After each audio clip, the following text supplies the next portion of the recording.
नमस्कार, कल्पना voice channel में आप सभी का स्वागत है। आज की हमारी कहानी है फिजूल खर्ची। वंदना ने अपने ससुर रमेश और सास सरिता जी को नाश्ता दिया और अपने पति आर्यन का इंतजार करने लगी। तभी रमेश जी ने कहा, बहू, ये आर्यन कहाँ रह गया? उसके तो ऑफिस का समय हो रहा है। वंदना ने कहा, आर्यन न जाने किससे बातें करने में लगे हुए हैं। मैंने 2-3 बार आवाज भी दी, लेकिन वो तो बाहर वाले कमरे में फोन पर ही बातें करने में लगे हैं। तभी आर्यन नाश्ते के लिए टेबल पर आ गया। उसका चेहरा खुशी से चमक रहा था। किसका फोन था? बड़े खुश लग रहे हो, प्लेट में नाश्ता लगाते हुए वंदना ने पूछा। सुनीता बुआ का। यहाँ अंदर नेटवर्क की प्रॉब्लम होने की वजह से आवाज कट रही थी, इसलिए बाहर जाकर बात कर रहा था। अब तो बहुत मजा आएगा घर में। उनसे कहूँगा अपने हाथों की कड़ी खिलाने के लिए, आर्यन ने जवाब दिया। क्या कह रही थी दीदी? मुझसे बात नहीं की उन्होंने? रमेश जी ने पूछा। बुआ कल सुबह आ रही हैं यहाँ, यही बताने के लिए फोन किया था। क्या सचमुच? तभी तेरे चेहरे पर इतनी खुशी दिख रही है। आखिर सबसे लाडला जो ठहरा उनका, रमेश जी और सरिता जी ने खुशी से कहा। हाँ पापा, और इस बार तो उनका जन्मदिन भी कुछ दिनों में आने वाला है। मैं इस बार बुआ को बिना मेरे साथ जन्मदिन की पार्टी मनाए जाने नहीं दूंगा। सबके चेहरे पर खुशी थी सिवाय वंदना के, क्योंकि बुआ जी बहुत पुराने ख्यालों की थीं और बात बात पर कुछ न कुछ सलाह देती। बुआ वंदना में कोई न कोई कमी ढूंढ ही लेती थीं। सरिता जी ने वंदना तरफ देखकर कहा, अरे तू चिंता मत कर बेटा, मैं संभाल लूंगी। ये ले, भाव्या रो रही है। वंदना अपनी बेटी को लेकर कमरे में चली गई। अगले दिन बुआ जी घर में आ गईं। सुनीता जी और वंदना बहुत कम ही एक दूसरे से बात करते, बस काम भर का ही। वंदना अधिकतर सामान ऑनलाइन ही मंगाती थी। इस बार बुआ जी आई तो उनकी नज़रों में वंदना का यूं ऑनलाइन सामान मंगाना बहुत खलता। बातों बातों में वो वंदना को कह देती कि जरा संभल कर गृहस्थी चलाया करो।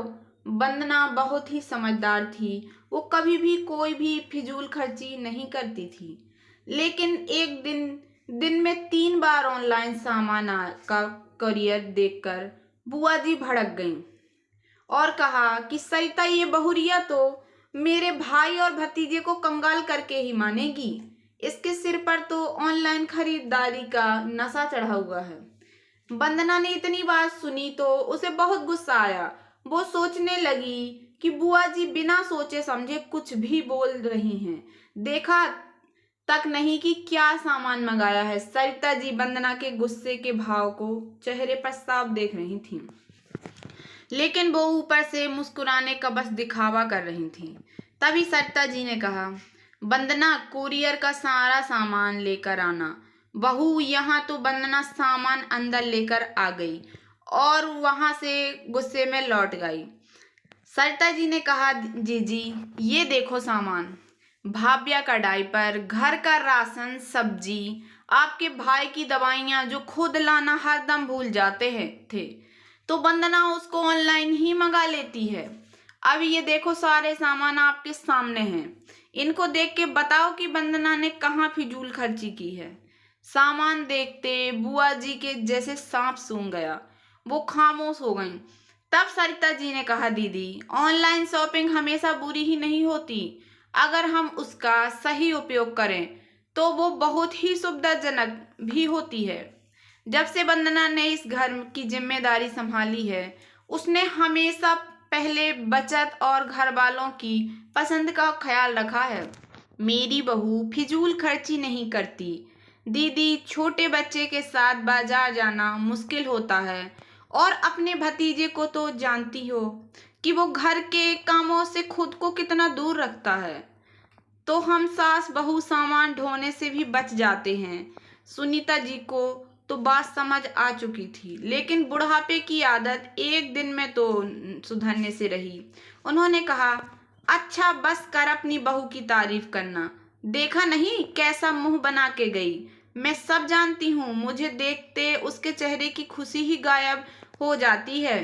थोड़ा उसको भी सिखा दे कि थोड़ी अपने दिल में मेरे लिए भी जगह रखे। जितना बुरा वो मुझे समझती है उतनी तो बुरी मैं भी नहीं। मैं जा रही हूँ बाहर जरा टहलने, कह के बुआ जी बाहर चली गईं। सुनीता जी की बात सुनकर सरिता जी सोच में पड़ गईं कि दोनों के बीच की ये दूरी और गलतफहमी कैसे दूर की जाए। तभी वंदना ने कहा, माँ जी आप भाव्या को देख लीजिए, मैं बुआ जी के रूम से बेड शीट चेंज कर दूं। जब तक वो आती हैं उनके सब गंदे कपड़े भी एक साथ इकट्ठा कर लूं, फिर साफ कर दूं, वरना क्या पता कब किस बात पर बरस पड़े। माँ जी आपने कैसे सब रिश्ते संभाल कर रखा है। मुझे तो गुस्सा आ जाता है बुआ जी की बात सुन के। अच्छा बहू सुनो, आज से तुम बुआ के गंदे कपड़े साफ नहीं करोगी, बल्कि तुम उनके कोई काम मत करना। लेकिन क्यों माँ जी, अचानक ये फैसला क्यों? माँ जी अगर मैं नहीं तो कौन करेगा साफ? आपको तो पता है ना, बुआ जी को एलर्जी हो जाएगी। गंदगी उनको तो बिल्कुल भी पसंद नहीं। वैसे भी उनको बहुत सारी बीमारियां हैं, तो क्या हुआ वो खुद कर लेंगी या मैं कर दूंगी।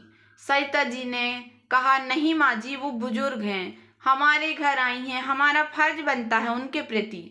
बहू जब इतना ख्याल रखती हो तो उनके लिए तुम्हारे मन में इतना रोष क्यों? बहू जीजी ने बहुत कष्ट देखे हैं, वो अपने अनुभव से तुम्हें बताकर संभालना चाहती हैं। वो सिर्फ जुबान की कड़वी हैं लेकिन मन की बिल्कुल साफ हैं। बहू हमारे मन की भी सफाई उतनी ही जरूरी है जितनी इन कपड़ों की, वरना हमारा शरीर भी उस गंदगी का शिकार हो सकता है। बेटा वो बुजुर्ग हैं, उनकी उम्र हो गई, उनको समझाना मुश्किल है। कहावत कही जाती है ना कि बच्चा बूढ़ा एक समान, इसलिए तुमको ये बात समझनी होगी। वो हमारी मेहमान है, इस घर की बेटी हैं, तो उनसे प्यार से बात करो और अपनी बातों को रखो, वो जरूर समझेंगी। उनके कहे शब्द तानों नकारात्मक टिप्पणियों को मन में जमा करते जाने का कोई अर्थ नहीं है। उनकी बातों को सकारात्मक तरीके से लो और जो ना ठीक लगे उसको छोड़ दो। घर आया मेहमान भगवान समान होता है। हाँ माँ जी आप सही कह रही हैं, मैं कुछ ज्यादा ही उनकी बातों को दिल से ले बैठी। वो अपने अनुभव से मुझे ये बताती हैं कि बचत कितनी जरूरी है, जो गलत भी तो नहीं। अब मैं उनकी बात को कभी भी दिल से नहीं लगाऊंगी, वंदना ने मुस्कुराते हुए कहा। तभी सरिता जी ने कहा, ये हुई न बात, बस यही मेरी बहू के प्यारे से चेहरे पर मुस्कुराहट ही तो अच्छी लगती है मुझे। ऐसे ही मुस्कुराती रहा करो, बहुत से लोग ऐसे मिलते हैं तो कब तक दुखी होती रहोगी। बुआ जी लौट कर आई तो वंदना ने कहा, बुआ आर्यन कह रहे थे आप कढ़ी बहुत अच्छे बनाती हैं, आज उनको आपके हाथ की कढ़ी खानी थी, तो आप बता देंगी मुझे? हाँ हाँ क्यों नहीं, जल्दी चल किचन में, मैं बनाती हूँ और विधि भी। देखा बुआ की जरूरत हुई ना। अगले दिन आर्यन ने सबको बताया कि आज बुआ को वो उनके जन्मदिन पर सरप्राइज बर्थडे पार्टी देगा, तो कोई बुआ को पहले विश नहीं करेगा।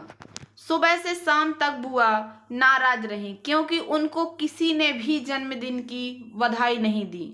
लेकिन शाम को अपने जन्मदिन की पार्टी में शामिल होकर वो बहुत खुश हुई। बुआ के चेहरे पर खुशी की चमक थी। वंदना और सुनीता जी एक दूसरे को देख के मुस्कुरा पड़ी और कुछ दिनों बाद बुआ खुशी खुशी अपने घर चली गई। तो दोस्तों कैसी लगी आप लोगों को मेरी ये छोटी सी कहानी? अगर कहानी पसंद आई हो तो प्लीज़ मेरे वीडियो को लाइक कर देना, चैनल पर नए आए हों तो प्लीज़ सब्सक्राइब कर लेना और ज़्यादा से ज़्यादा शेयर करना। धन्यवाद दोस्तों।